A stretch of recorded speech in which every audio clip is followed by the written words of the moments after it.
Guessing Weekend Update is back and better than ever. Just kidding, it's exactly the same as before, but I'm not hungover this time.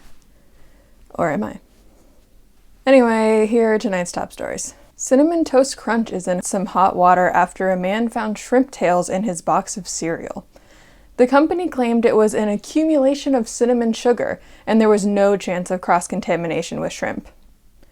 So, the man took it to a lab to get DNA tested and find out once and for all if they are in fact shrimp tails. Next, General Mills will release Krillios, or possibly honey bunches of crabs, or honeycomb, which has the same name as before, but it's just full of dead bees.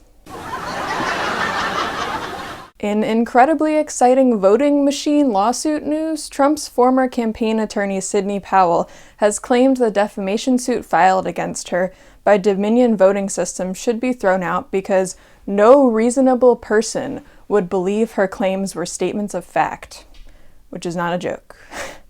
But she also says she stands by her statements.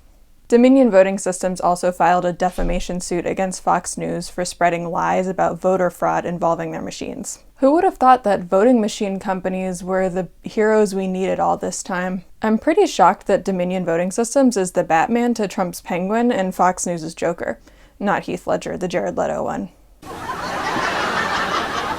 President Biden had his first press conference this week, where he said he expects to run for a second term. He will turn 82 in 2024. Unfortunately for Kamala Harris, she won't even be able to plant pot on him and get him arrested, since so many states are on track to legalize marijuana over the next few years. Speaking of which, New York State lawmakers reached a deal to legalize recreational marijuana. The law would even allow people to grow up to 6 plants in their home.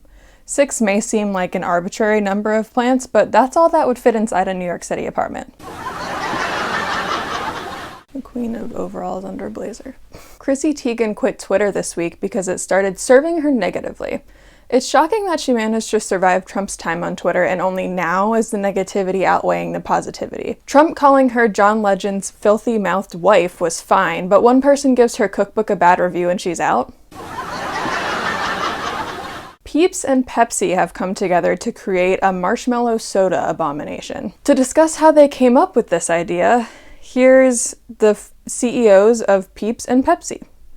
And that's when 2 people come out and they're like the heads of Peeps and Pepsi, but they're actually obnoxious teenage boys who thought this would be like a really crazy idea.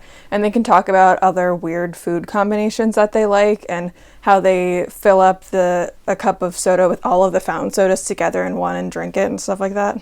After going blue for Biden and electing 2 Democratic senators, Georgia passed a law restricting voting access. Governor Brian Kemp is up for re-election next year, so this is pretty much like the high school quarterback moving the homecoming king elections to the day all the band kids are out of town at a competition, but the entire band is black.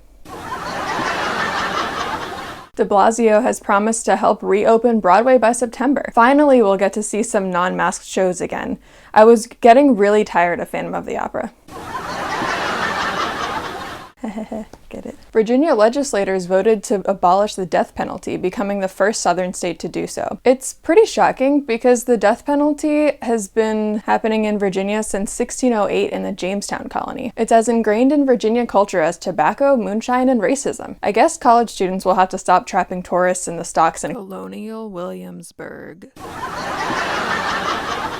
On Thursday, the CEOs of Facebook, Twitter, and Google appeared virtually before the House Energy and Commerce Committee. The hearing was centered around misinformation and the role of their platforms in the Capitol riots. In a super professional move, Twitter's Jack Dorsey live tweeted the whole thing. But the good news is he finally shaved before he testified.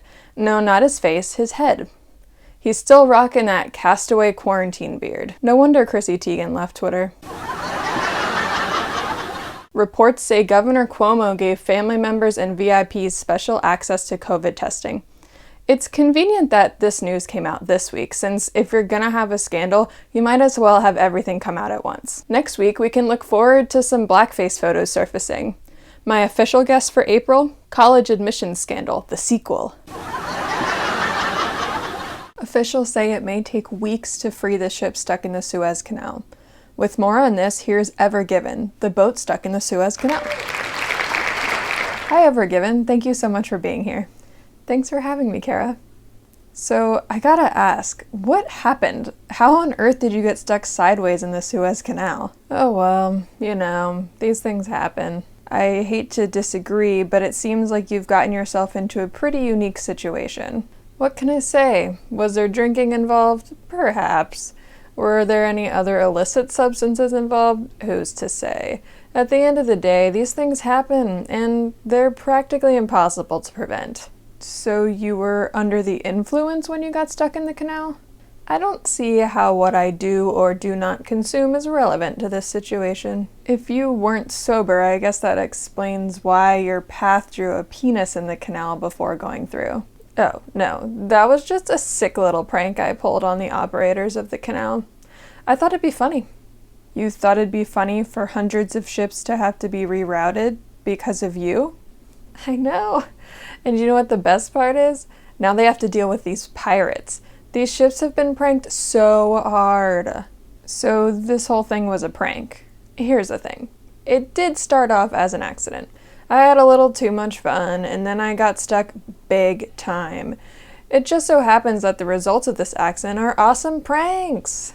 You've blocked one of the most important shipping routes in the world, all for the sake of a prank? I'm not saying I'm Ashton Kutcher, but I've also had a no-strings-attached situation with Natalie Portman. I think that was just in a movie. Listen, even though this really is just a very fun prank, I understand why people are upset. But look at it this way, it could be so much worse. Lusitania, just saying. Just because other worse boat things have happened doesn't mean that what you've done isn't also bad. All I'm saying is, paint me like one of your French girls. Get it? Because I'm laying down across the canal, but also it's like a catastrophic boat thing. I think we should just move on from this. Do you have any ideas of how to get yourself unstuck? I've heard they're thinking of unloading all of your cargo. I think we should really just be going for the classic cover me with butter and hope I slide right through thing. Okay. Thanks for being here, I guess. Evergiven, everyone. This is such a sick prank. Thanks for watching. Hope you enjoyed. Yep, those are my guesses for this week. See ya next time. Bye. Like and subscribe to this channel so YouTube won't take my money.